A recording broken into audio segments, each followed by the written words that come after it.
Open মঞ্চ থেকে বলেছিলেন যে বাংলাদেশের জন্য, যদিও আমি পররাষ্ট্র নিয়ে বলতে পারি না, তাও বাংলাদেশের জন্য আমার দরজা খুলে দেব যখন প্রয়োজন পড়বে, বলেছিলেন এরকমই কিছু একটা কথা বলেছিলেন। তারই সঙ্গে সঙ্গে এবিটির প্রধান যখন জেল থেকে ছাড়া পান, প্রথম বক্তব্য তিনি রাখেন যে আমি মমতা ব্যানার্জিকে আহ্বান করছি বাংলাদেশে চলে আসুন, পশ্চিমবঙ্গটা কেটে বার করে নিয়ে আসুন। এই বাংলাদেশি টেরারিস্ট মমতা বন্দ্যোপাধ্যায়কে কেন প্রথম মনে করলেন, বা মমতা বন্দ্যোপাধ্যায় কেন বললেন আমি দরজাটা খুলে দেব?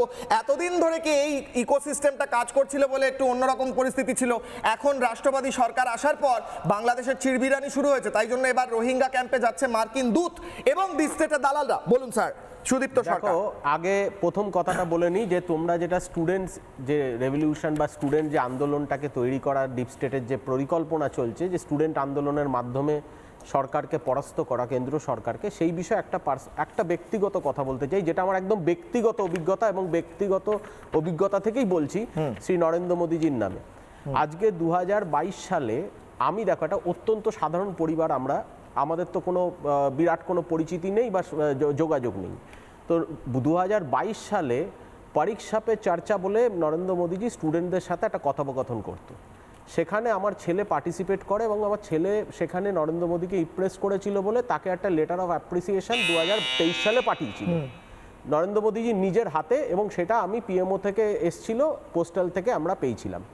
এবং আমি এটা বলছি যে দেখো, এইরকমভাবে যদি নরেন্দ্র মোদীজি, তো বলা যায় না যে তার একদম স্টুডেন্টদের সাথে তাদের যোগাযোগ নেই, সে ডাইরেক্ট যোগাযোগ করেছে, এটা তো আমি নিজে সাক্ষী, এবং কোনো পরিচিতি বা কোনো রেফারেন্স কোনো কিছু না, জাস্ট একটা স্টুডেন্ট হিসেবে পরিচিতি হয়েছে, এবং আমার ছেলেকে তিনি অ্যাপ্রিসিয়েশন করেছে যাতে সে ভালোভাবে পড়াশুনো করতে পারে, এবং তার ভালো লেগেছে বলে আজ আমার স্টুডেন্ট আছে, আজকে একটা কম্পিউটার ইঞ্জিনিয়ার, সে ভালো জায়গায় পড়ছে, ইন্ডিয়াতে টপ 15 কলেজের মধ্যে সে আছে এবং ভালো রেজাল্টও করে।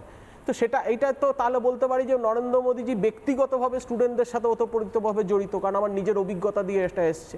তা সেই জায়গায় দাঁড়িয়ে যদি নরেন্দ্র মোদীজি যে ডিপ স্টেটের যে স্টুডেন্ট পরিকল্পনা করছে, সেইটা যদি আজকে বাংলাদেশ বা এদের মতো হয়, সেটাকে তো আমাদের যারা এনআইএ বা যারা র এজেন্সি আছে তাদের এটাকে খতিয়ে দেখা উচিত। করতে পারেনি তো, চেষ্টা করেছিল ভারতবর্ষকে নেপাল বাংলাদেশ করার চেষ্টা হয়েছিল, কিন্তু পারেনি, কারণ ভারতবর্ষের প্রধানমন্ত্রীর নাম নরেন্দ্র মোদী, ভারতবর্ষের স্বরাষ্ট্রমন্ত্রীর নাম অমিত শাহ, পারেনি বলে তো আপনাদের কষ্ট হচ্ছে। বলুন শেষ করুন সুদীপ্ত দা। এবার আমার কথা হচ্ছে, এবার আসুন আপনি ডিপ স্টেটের কি ভূমিকাটা, যেটা আপনারা বলছেন ডিপ স্টেট, আমি বলবো ওটা পররাষ্ট্র নীতি, যেটা ভারতবর্ষকে ক্ষতি করা। এটা তো আজকে থেকে ক্ষতি না, 1945 সালে নেতাজিকে মারা থেকে, ভারতবর্ষ ভাগ করা থেকে, ইন্দিরা গান্ধী,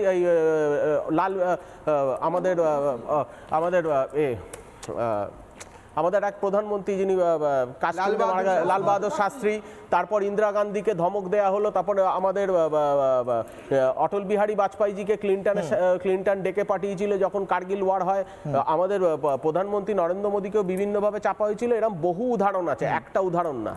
তো সেই জায়গায় দাঁড়িয়ে আমি একটা জিনিস যেটা বলতে, একটা পররাষ্ট্রনীতি কোন দেশের যেটা অফিশিয়াল পররাষ্ট্রনীতি, সেই দেশটা অফিশিয়ালি সেই ডিপ্লোমেসিটা করছে, এইটার সঙ্গে এটা আনঅফিশিয়াল ডিপ স্টেট যেটাকে আপনি বলছেন, ডিপ স্টেটের কথা বলছি। হ্যাঁ, ডিপ স্টেট মানে পররাষ্ট্রনীতি, তার সামনে চোখে দেখা যায় না, কিন্তু তারা অ্যাক্ট করছে বিভিন্ন এজেন্সির মাধ্যমে।